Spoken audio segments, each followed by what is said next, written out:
All right, let's go across to New Delhi in the new parliament where the Indian Prime Minister Narendra Modi is addressing at the moment. इससे बड़ा संतोष क्या हो सकता है। और इसलिए मैं सदन के सभी माननीय सांसदों का, जो आज वह हैं, जो इसके पहले थे, उन सब का धन्यवाद करता हूं। आदरणीय सभापति जी, लोकतंत्र में कौन शासन में आएगा, कौन नहीं आएगा, कौन कब आएगा, ये क्रम चलता रहता है। वो बहुत स्वाभाविक भी है और वो लोकतंत्र की स्वाभाविक उसकी प्रकृति और प्रवृत्ति भी है। लेकिन जब भी विषय देश के लिए सामने आए, हम सब ने मिलकर के राजनीति से ऊपर उठ करके देश के हितों को सर्वोपरि रखते हुए कार्य करने का प्रयास किया है। आदरणीय सभापति जी, राज्यसभा एक प्रकार से राज्यों का भी प्रतिनिधित्व करती है। एक प्रकार से कोऑपरेटिव फेडरलिज्म, और अब हम जब कॉम्पिटिटिव कोऑपरेटिव फेडरलिज्म पर बल दे रहे हैं, तब हम देख रहे हैं कि एक अत्यंत सहयोग के साथ अनेक ऐसे मसले रहे हैं, देश आगे बढ़ा है। कोविड का संकट बहुत बड़ा था, दुनिया ने भी परेशानी झेली, हम लोगों ने भी झेली है। लेकिन हमारे फेडरलिज्म की ताकत थी कि केंद्र और राज्यों ने मिल करके जिससे जो बन पड़ता है बन कर करके देश की बहुत बड़े संकट से मुक्ति दिलाने का प्रयास किया। और ये हमारे कोऑपरेटिव फेडरलिज्म की ताकत को बल देता है, हमारे फेडरल स्ट्रक्चर को की एक ताकत, उसने अनेक संकटों का सामना किया है। और हमने सिर्फ संकटों के समय नहीं, उत्सव के समय भी दुनिया के सामने भारत की उस ताकत को पेश किया है जिससे दुनिया प्रभावित हुई है। भारत की विविधता, भारत के इतने राजनीतिक दल, भारत में इतने मीडिया हाउसेस, भारत के इतना रहन सहन, बोलियां, ये सारी चीजें G20 समिट में, राज्यों में जो समिट हुई, क्योंकि दिल्ली में तो बहुत देर से आए, लेकिन उसके पहले देश के 60 जितने शहरों में 220 से ज्यादा समिट होना, और हर राज्य ने बढ़ चढ़ करके बड़े उत्साह के साथ विश्व को प्रभावित करें, इस प्रकार से मेहमान नवाजी भी की। और जो डेलिब्रेशंस हुए, उसने तो दुनिया को दिशा देने का सामर्थ्य दिखाया है। और ये हमारे फेडरलिज्म की ताकत है। और उसी फेडरलिज्म के कारण और उसी कोऑपरेटिव फेडरलिज्म के कारण आज हम यहाँ प्रगति कर रहे हैं। आदरणीय सभापति जी, इस नए सदन में भी, नई हमारी इस पार्लियामेंट बिल्डिंग में भी उस फेडरलिज्म का एक अंश जरूर नजर आता है। क्योंकि जब बनता था तब राज्यों से प्रार्थना की गई थी कि कई बातें ऐसी हैं जिसमें हमें राज्यों की कोई न कोई याद यहाँ चाहिए, लगना चाहिए कि ये भारत के सभी राज्यों का प्रतिनिधित्व यहाँ है। और यहाँ कई प्रकार की ऐसी कलाकृतियाँ, कई चित्र, वो जो पूरे हमारी दीवारों की शोभा बढ़ा रहे हैं, वो राज्यों ने पसंद करके अपने यहाँ राज्य की श्रेष्ठ चीज भेजी है। यानी एक प्रकार से यहाँ के वातावरण में भी राज्य भी है, राज्यों की विविधता भी है और फेडरलिज्म की सुगंध भी है।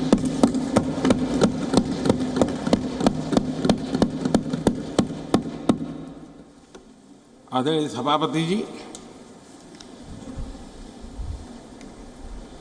टेक्नोलॉजी ने जीवन को बहुत तेजी से प्रभावित किया है।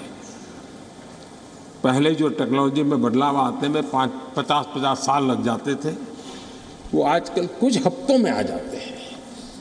आधुनिकता अनिवार्यता बन गई है और आधुनिकता को मैच करने के लिए हमने अपने आप को भी निरंतर डायनेमिक रूप से आगे बढ़ाना ही पड़ेगा। तब जाकर के उस आधुनिकता के साथ हम कदम से कदम मिलाकर के आगे बढ़ सकते हैं। आदरणीय सभापति जी, पुराने भवन में हमने, जिसको अभी आपने संविधान सदन के रूप में कहा, हमने वहाँ कभी आज़ादी का अमृत महोत्सव बड़े आन बान शान के साथ मनाया। 75 साल का हमारी यात्रा की तरफ हमने देखा भी और नई दिशा, नया संकल्प करने का प्रयास भी शुरू किया है। लेकिन मुझे पूरा विश्वास है कि नए संसद भवन में आज़ादी की जब हम शताब्दी मनाएंगे, वो स्वर्ण शताब्दी विकसित भारत की होगी, डेवलप्ड इंडिया की होगी, मुझे पूरा विश्वास है। पुराने भवन में हम 5वीं अर्थव्यवस्था तक पहुंचे थे। मुझे विश्वास है कि नई संसद भवन में हम दुनिया की टॉप 3 इकोनॉमी में स्थान प्राप्त करेंगे। पुराने संसद भवन में गरीब कल्याण के अनेक इनिशिएटिव हुए, अनेक काम हुए। नए संसद भवन में हम अब 100% सैचुरेशन, जिसका हक है, उसको पूरा मिले। आदरणीय सभापति जी, इस नए सदन की दीवारों के साथ साथ हमें भी अब टेक्नोलॉजी के साथ अपने आप को एडजस्ट करना पड़ेगा, क्योंकि अब सारी चीज़ें हमारे सामने आईपैड पर हैं। मैं तो प्रार्थना करूंगा कि बहुत से माननीय सदस्यों को अगर कल कुछ समय निकाल करके उनकी अगर परिचित करा दिया जाए टेक्नोलॉजी से, तो उनकी सुविधा रहेगी। वहाँ बैठेंगे, अपनी स्क्रीन भी देखेंगे, ये स्क्रीन भी देखेंगे, और टेक्नोलॉजी वाले अगर, तो हो सकता है कि उनको कठिनाई ना आए। तो आज मैं अभी लोकसभा में था तो कई साथियों को इन चीज़ों को ऑपरेट करने में दिक्कत हो रही थी। तो ये हम सबका दायित्व है कि हम उसमें सबकी मदद करें। तो कल कुछ समय निकाल करके अगर ये हो सकता है तो अच्छा होगा। आदरणीय सभापति जी, इस डिजिटल का युग है। हमने इस सदन से भी उस चीज़ों से आदतन हमारा हिस्सा बनाना ही होगा। शुरू में थोड़ा दिन लगता है, लेकिन अब तो बहुत सी चीज़ें यूजर फ्रेंडली होती हैं, बड़े आराम से इन चीज़ों का अडॉप्ट किया जा सकता है। हम इसको करें। मेक इन इंडिया एक प्रकार से ग्लोबली गेम चेंजर के रूप में हमने इसका भरपूर फायदा उठाना है। और मैंने कहा, वैसे नई सोच, नया उत्साह, नया उमंग, नई ऊर्जा के साथ हम आगे बढ़कर के कर सकते हैं। आदरणीय सभापति जी, आज नया संसद भवन देश के लिए एक महत्वपूर्ण ऐतिहासिक फैसले का साक्षी बन रहा है। अभी पार्लियामेंट, लोकसभा में एक बिल प्रस्तुत किया गया है, वहाँ पर चर्चा होने के बाद यहाँ भी आएगा। नारी शक्ति के सशक्तिकरण की दिशा में जो पिछले अनेक वर्षों से महत्वपूर्ण कदम उठाए गए हैं, उसमें एक अत्यंत महत्वपूर्ण कदम आज हम सब मिलकर के उठाने जा रहे हैं। सरकार का प्रयास रहा ईज ऑफ लिविंग का, क्वालिटी ऑफ लाइफ का। और जब ease of living, quality of life की बात करते हैं तो उसकी पहली हकदार हमारी बहनें होती हैं, हमारी नारी होती है, क्योंकि उसी को सब चीज़ें झेलनी पड़ती। और इसलिए हमारी प्रयास रहा है, और राष्ट्र निर्माण की उनकी भूमिका बढ़े, ये भी हमारी उतनी ही जिम्मेवारी है। अनेक नए नए सेक्टर्स हैं जिसमें महिलाओं की शक्ति, महिलाओं की भागीदारी निरंतर सुनिश्चित की जा रही है।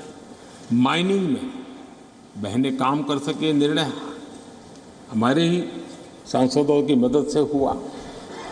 हमने सैनिक स्कूलों को बेटियों के लिए दरवाजे खोल दिए, क्योंकि बेटियों में जो सामर्थ्य है उस सामर्थ्य को अब अवसर मिलना चाहिए। उनके लिए मन में इफ्स एंड बट्स का युग खत्म हो चुका है। हम जितना सामर्थ्य, हम जितनी सुविधा देंगी उतनी सामर्थ्य हमारी मातृशक्ति, हमारी बेटियां, हमारी बहनें दिखाएंगी। बेटी बचाओ बेटी पढ़ाओ का अभियान वो कोई सरकारी कार्यक्रम नहीं है, समाज ने इसे अपना बनाया है और बेटियों का मान सम्मान की दिशा में समाज में एक भाव पैदा हुआ है। मुद्रा योजना हो, जनधन योजना हो, महिलाओं ने बढ़ चढ़ करके इसका लाभ उठाया है।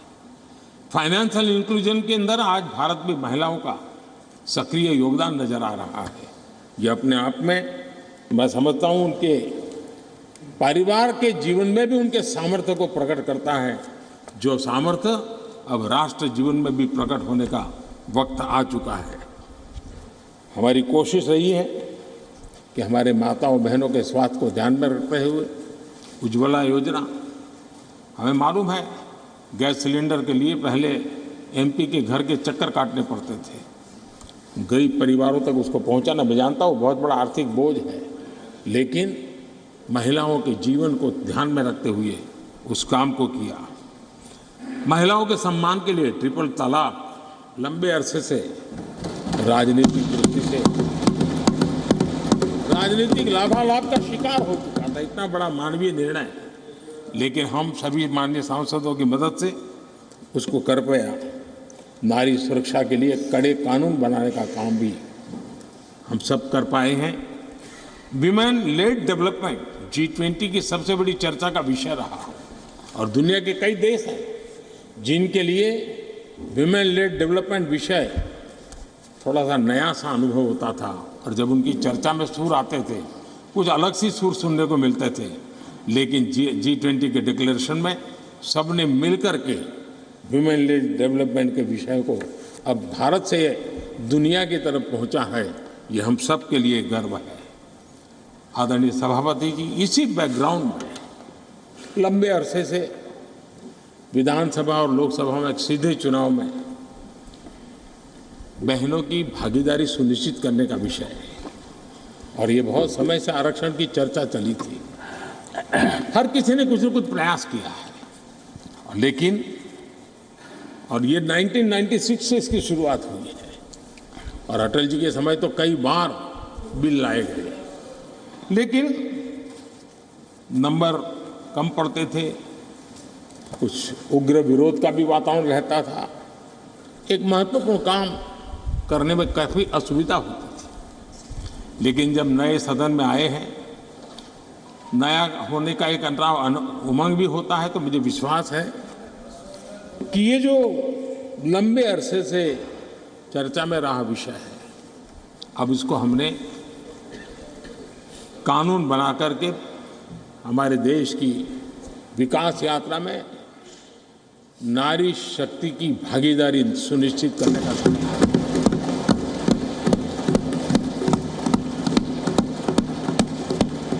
और इसलिए